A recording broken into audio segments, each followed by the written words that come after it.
A good Samaritan who tried to stop thieves from breaking into cars is now fighting for his life at a local hospital. It happened early this morning, just blocks away from CMA Fest. News Channel 5's Jonquil Newland is live at the festival in Jonquil. This was a very scary confrontation.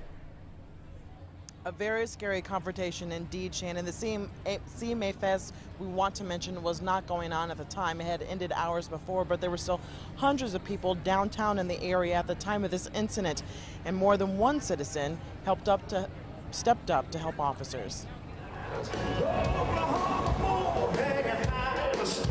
The third day of the CMA Music Festival is underway, but long before the crowds converged back into downtown, shots rang out at a nearby parking garage. It started when two men were on their way to their car in the underground parking lot on 3rd Avenue just after 2:30 this morning. They noticed things were missing from the vehicle. At the same time, they heard another car alarm go off. Police now know two suspects were in the garage with them. They were breaking into numerous vehicles. The Good Samaritans tried to intervene with the suspects once they noticed they had a bag from their vehicle.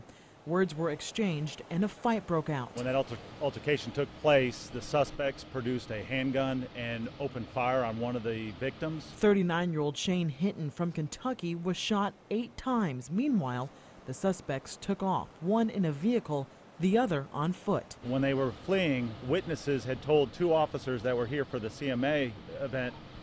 They came running. Hinton lay dying on the parking garage floor. The officers worked quickly to stabilize him until paramedics arrived. One officer was providing medical attention while the other officer physically ran after the suspect vehicle. But another witness was ready to take action. There was another heroic citizen that had witnessed the officer chasing the truck and had actually parked his vehicle so that it would obstruct the suspect's vehicle. That suspect was taken into custody to be interviewed. The man who pulled the trigger is still at large. I'd like to believe that the relationships that we've built in this community have resulted in the success of this case, even though we have a lot of work to yet do.